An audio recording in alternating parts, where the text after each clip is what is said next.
Have you ever had one of those weeks? You know the one I'm talking about. You're just firing on all cylinders. The ideas are flowing, you're crushing your to-do list, and you feel completely and totally unstoppable. You probably just thought, wow, I'm having a great week. But what if that incredible surge of energy, that creative burst, wasn't just a random good week? What if it was actually a sign of something else going on, just under the surface? Let's take a look. And this quote really gets to the heart of it. That amazing feeling we all chase, that feeling of peak performance, can sometimes be a mask for a clinical condition that is, believe it or not, incredibly hard to spot. So let's really dig into that great week feeling, because a lot of us can relate to this. It's that moment when you feel like the absolute best version of yourself. You're in the zone, every idea feels like a winner, and every single task just feels easy. I mean, think about what that's like. You have what feels like boundless energy. Maybe you don't even need as much sleep. Creative ideas are just pouring out of you. Your focus is like a laser beam, and you honestly feel like you're on top of the world. Now, who wouldn't want to feel that way? It doesn't feel like a problem at all. It feels more like a superpower. Okay, and this is where the whole picture starts to shift a little. That incredibly productive high actually has a clinical name. It's a name that kind of lives in the shadow of its more extreme, well-known cousin. It's called hypomania. The phrase you really want to lock onto here is a milder form of mania. It's an elevated state, for sure, but it's not the full-blown, often really debilitating mania that you might have heard about. It's subtler, it's more functional, and because of that, it is so much harder to recognize as a symptom. And this comparison just lays out the core issue perfectly. On the left, you've got how it feels, like a fantastic, totally normal productivity boost. You're just on fire. But on the right, you see what it actually is. A clinical symptom of a condition called bipolar 2. It's an elevated mood state that, more often than not, goes completely missed. Now, for this to be clinically defined as a hypomanic episode, there's a key piece of the puzzle, the duration.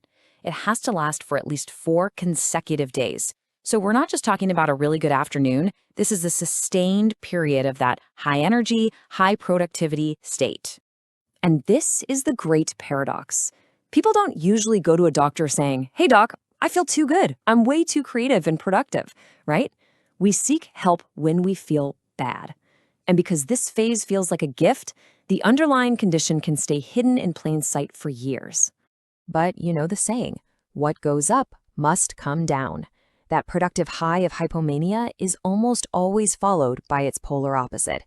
And this is where the real struggle usually begins. You can see the classic cycle right here in its simplest form. First, you have the high, that period of hypomania we've been talking about. But then comes the crash, a depressive episode that is often just as intense, if not more intense, than the high was euphoric. And this is a really vital point to understand. While the hypomania might feel like a positive, the depressive episodes that follow are often incredibly profound and debilitating. That's what usually prompts someone to finally seek help. But because they only report the depression, the doctor might never even hear about the highs, which can easily lead to a misdiagnosis. So to put all of this into context, it's really helpful to see how bipolar 2 is different from the one more people have heard of, bipolar 1. That distinction is absolutely crucial for understanding what's going on. This table lays it out pretty clearly. For bipolar 2, the high is hypomania. It's milder, it's often functional. With bipolar 1, the high is full-blown mania, which is much more severe and can even require hospitalization. Because of this, the biggest struggle in bipolar 2 is almost always the depressive episodes. In bipolar 1, it can be either the mania or the depression.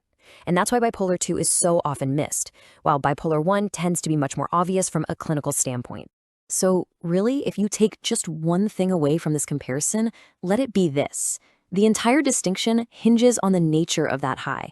Is it the productive, functional shadow of hypomania, or is it the disruptive, life-altering force of full-blown mania? That is the defining question. And all of this leaves us with a final, pretty provocative thought. It forces us to look at our own experiences with productivity and mood. In a culture that just celebrates the hustle and high performance, how do we learn to recognize that very fine line where thriving might actually be a warning sign?